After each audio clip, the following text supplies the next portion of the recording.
प्रणाम। उम्मीद करता हूँ आप सभी लोग स्वस्थ होंगे।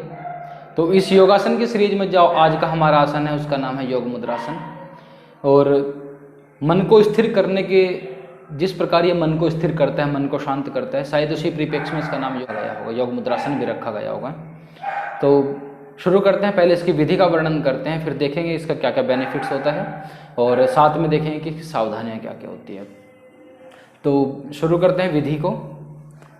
तो विधि के लिए सबसे पहले आपको दंडासन में बैठना होगा। इस आसन को करने से पहले आपको दंडासन में बैठना होगा।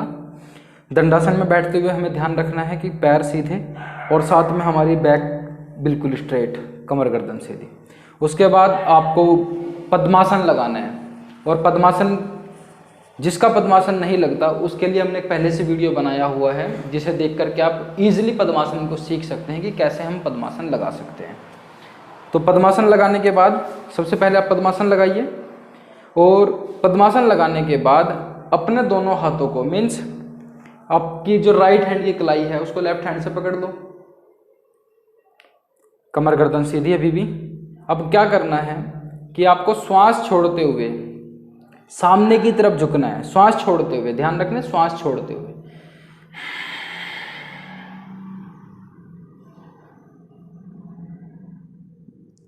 अब जब इस स्थिति में आ जाए कि हमारा जो अपर हेड या चिन, ये तो अपर हेड मिलाएं या चिन मिलाएं, ये ऐसे या ऐसे,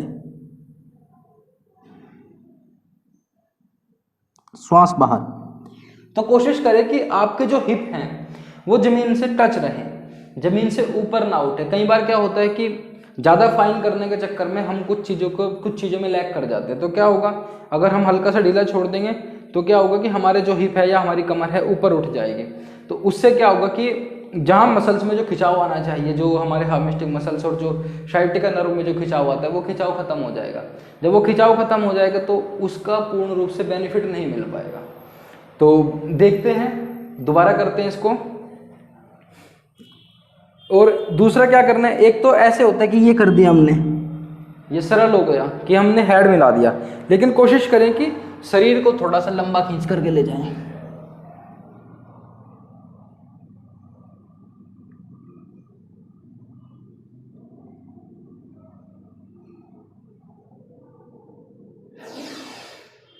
इनहेल करते हुए ऊपर। तो इस प्रकार से इसकी विधि है।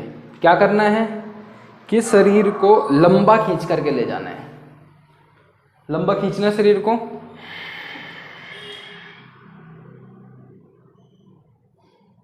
And that's it. इनहेल करते हुए वापस।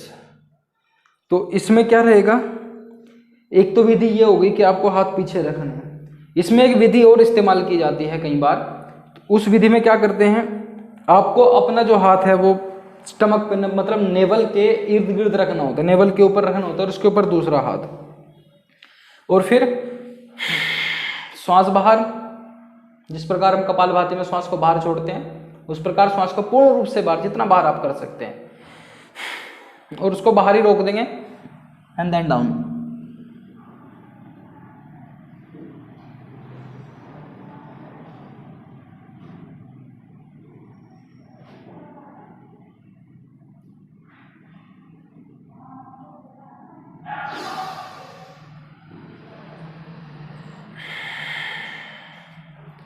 एक बार फिर से करके देखते हैं। और अगर इस आसन को करते हुए मूलबंध लगाया जाए, मीन्स हम मूलबंध लगा करके रखें, तो ये हमारे मूलाधार जो चक्र होता है उस चक्र को जागृत करने का भी काम करता है। ये उस चक्र को जागृत करने में हमारी सहायता करता है, ऐसे बोल सकते हैं। तो मूलबंध मतलब एनएस जो हमारा होता है, जो हमारा गुदा मार्ग है, उसको ऊपर होल्ड करके रखना, ऊपर खींच के रखना। ये एक विधि होती है। योग में इसका काफ़ी वर्णन आता है, कभी फिर इस पर चर्चा करेंगे कि वो कैसे लगता है और किस प्रकार वो ब्रह्मचर्य की रक्षा और मूलाधार चक्र इत्यादि को जागृत करता है, कुंडलिनी का जागरण करता है, वो फिर कभी फिर टॉपिक रखेंगे। तो ये उसके लिए बहुत महत्वपूर्ण हो जाता है, उसको जागृत करने में बहुत अच्छा काम करता है। तो एक बार फिर से करके देखते हैं इसको। हाथ पेट पे रखना है, श्वास बाहर छोड़ेंगे, या तो श्वास बाहर छोड़ करके फिर पेट पे हाथ रख लो, या पेट पे हाथ रख कर श्वास बाहर छोड़ दो। तो पेट पे हाथ रख कर अगर आप श्वास को बाहर छोड़ेंगे तो आपको एक चीज पता चल जाएगी, और वो चीज होगी कि आपका श्वास पूर्ण रूप से बाहर हो गया। क्योंकि जब बाहर श्वास छोड़ते हैं तो पेट स्वतः अंदर आ जाता है। दूसरा हाथ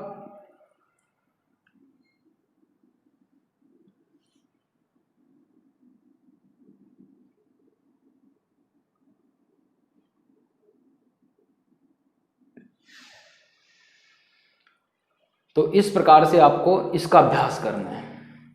फिर उसके बाद वापस हाथ नीचे, अपने दंडासन को छोड़ करके और इजीली बैठ सकते हैं। तो ये तो थी इसकी विधि कि कैसे योग मुद्रासन किया जाता है। अब बात करते हैं इसकी कुछ विधियों में कुछ क्या क्या चीज़ें इंपॉर्टेंट रहती हैं। तो सबसे पहले तो आपको पद्मासन लगाना बहुत ज़रूरी है, ठीक है। पद्मासन के बिना ये स्थिति नहीं बन सकती, तो पद्मासन लगाना कंपलसरी है। पद्मासन के लिए हमने पहले से वीडियो बनाया हुआ है, आप उसको देख सकते हैं। दूसरा क्या है कि योग को, आसन को जब हम परफॉर्म करते हैं, आसन को जब हम करते हैं तो हमारे जो हिप हैं वो ग्राउंड पे टच रहें, जमीन पर टच रहें, यहाँ पर आसन पट्टिका पर टच रहें हिप्स जो हैं। और तीसरा क्या है कि अपनी बॉडी को संकुचित करके, सुकोड़ करके हेड जमीन पर टच नहीं करना है, आपको खींच करके लानी है बॉडी को, जितना ज़्यादा खींच सकते हैं आप पूरा, क्योंकि कमर सीधी है हमारी, तो कमर सीधी है। फिर बैंड करना है हमें पेल्विक से, अपने पेल्विक रीजन से बॉडी को बैंड करना है फॉरवर्ड बैंडिंग के लिए। तो शरीर को खींच करके लाना है ऐसे, ठीक है। उसके साथ साथ क्या करेंगे, आपका थोड़ा सा फोकस रहेगा अपने पेल्विक रीजन की तरफ। दूसरा क्या रहेगा, एक जो आपकी एड़ियां हैं वो आपके पेल्विक रीजन पे बिल्कुल टच रहें। ये ना हो कि आपने पद्मासन लगाया और आप यहाँ पद्मासन लगाए, यहाँ पद्मासन नहीं लगाना है। क्योंकि जब हम इस आसन को करते हैं तो क्या होता है, जब हम पद्मासन लगाते हैं और पद्मासन लग के सामने झुकते हैं तो हमारे यहाँ के जो ऑर्गन्स हैं वो हमारी एड़ी से, एड़ी का जो प्रेशर होता है, जिस प्रकार हम श्वास रोक करके यहाँ प्रेशर लगाते हैं, तो ऐसे ही ये जो एड़ियाँ होती हैं हमारी, वो एड़ियाँ हमारे इतने भाग को टच करती हैं। तो यहाँ के जो ऑर्गन्स हैं या मतलब आप जो इंटेस्टाइन है हमारी, उन पे थोड़ा सा प्रेशर आता है, उन पे प्रेशर आता है तो जो उनकी कुंचन क्रिया होती है, संकुचन की और प्रकुंचन की क्रिया होती है, वो ईजिली हो पाती है, उसमें ये सहायता करते हैं। तो इस प्रकार हमें इनको अपने नज़दीक रखना है, मतलब बॉडी के जितना नज़दीक रख सकते हैं उतना नज़दीक रखना है, ठीक है। तो ये हमें फोकस करना है, ये सारी चीज़ों का ध्यान रखना है। अब बात करें कि इसके क्या क्या लाभ होंगे, तो सबसे पहले लाभ क्या होगा कि जब बॉडी सामने की तरफ झुकती है तो एक तो फॉरवर्ड बेंडिंग अच्छी होगी, फॉरवर्ड बेंडिंग अच्छी होगी, साथ में जो हमारी बैक है या टेलबोन है और उसके ऊपर जो लुम्बर है उसकी मसाज अच्छे से हो जाती है। क्योंकि हम क्या करते हैं, कंटिन्यूस पीछे मुड़ने वाले आसन तो करते हैं लेकिन फॉरवर्ड बेंडिंग के नहीं कर पाते। तो ये फॉरवर्ड बेंडिंग के लिए, फॉरवर्ड बेंडिंग जो हमारी बैक की फॉरवर्ड बेंडिंग हो जाए उसके लिए बहुत इंपॉर्टेंट आसन है कि बहुत अच्छा सा हमारी बैक को मसाज दे देगा, ठीक है। उसके साथ साथ क्या करेगा, जो हमारी साइटिका नर्व है उसके लिए अच्छा काम करेगा, उसमें थोड़ा सा खिंचाव पैदा होगा, खिंचाव पैदा होगा तो ब्लड फ्लो पूरे पैर में प्रॉपरली हो जाएगा। फिर इसके साथ क्या करेगा, जब हम इसको दबाते हैं अपने पेट को ऐसे, तो यहाँ जो ऑर्गन्स हैं हमारे, उन ऑर्गन्स की मसाज होती है, उन ऑर्गन्स पे प्रेशर पड़ता है, प्रेशर पड़ता है तो उनकी जो इफिशिएंसी है वो इम्प्रूव होती है, वो मतलब पूरा प्रॉपरली काम करने की क्षमता उनकी विकसित हो जाती है। तो इस प्रकार क्या होगा, और यहाँ हमारा मेनली फोकस रहता है, ये यहाँ तक हमारा होता है एक्सक्रीटरी सिस्टम, जो हमारे शरीर से गंदगियों को बाहर निकालता है। जैसे हम यूरिन करते हैं या हम फ्रेश होते हैं, जैसे शौच इत्यादि के लिए गमन करते हैं, शौच इत्यादि करते हैं, तो वो शौच इत्यादि को प्रेरित करते हैं कि जिससे वो बाहर जा सके।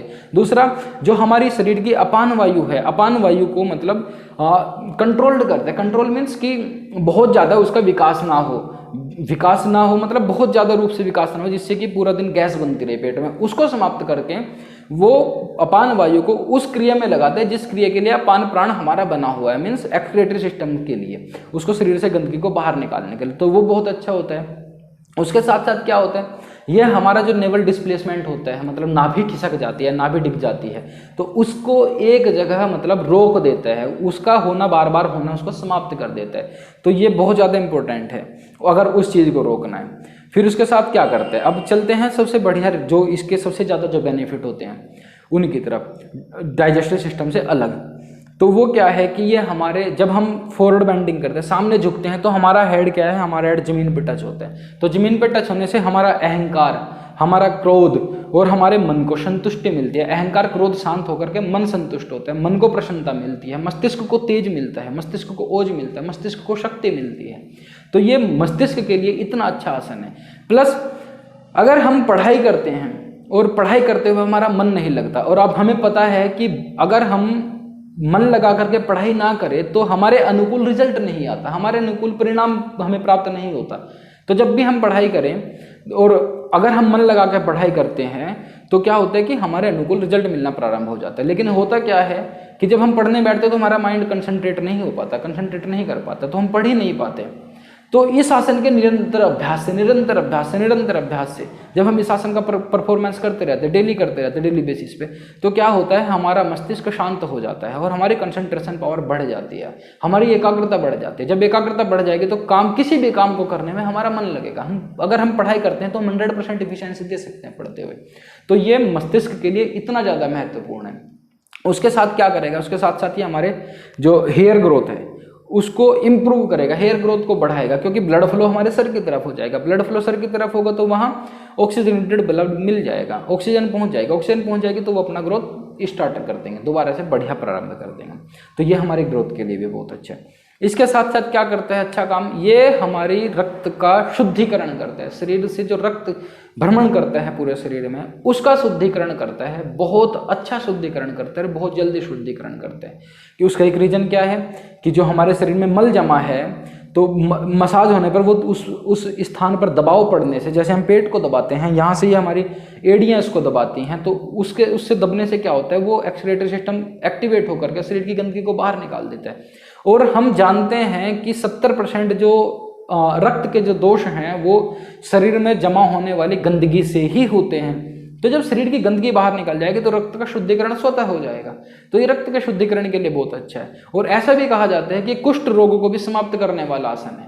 उसके साथ साथ ये हमारे मुख के तेज को बढ़ाता है, आंखों की रोशनी को बढ़ाता है, और भी बहुत ज़्यादा काम करते हैं। तो अगर बच्चों के लिए ये आसन कंपल्सरी आसनों में हमें इसको रखना चाहिए। कंपल्सरी आसनों में रखेंगे तो बच्चे का जो सर्वांगीण विकास जिसको हम बोलते हैं, सर्वांगीण विकास अच्छा होगा। तो ये इसके बेनिफिट थे। अब बात करें सावधानियों की, तो सावधानियों में हमेशा वही, अगर कमर में बहुत ज़्यादा पेन है या चोट लगी हुई है या स्लिप डिस्क इत्यादि का कोई रोग है तो फिर आपको इसका परफॉर्म नहीं करना है बिल्कुल भी, क्योंकि फॉरवर्ड बेंडिंग कमर दर्द में झुकने के लिए मना होता है कि सामने हमें बेंड नहीं करना है कमर दर्द में।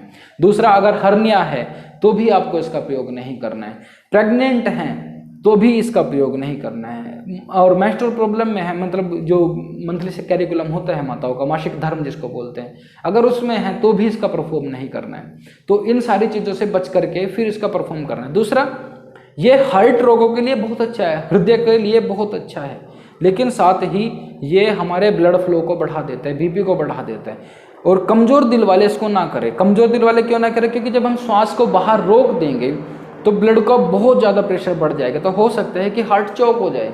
तो इसलिए जिसको भी हार्ट डिजीज है वो उसको डायरेक्टली परफॉर्म ना करे, पहले कुछ और क्रियाएं करके पहले दिल को, हृदय को उस काबिल बनाए, फिर उसके बाद इसका परफॉर्म करें। तो इन सारी सावधानियों को ध्यान में रखते हुए हमें इस आसन का परफॉर्म करना है।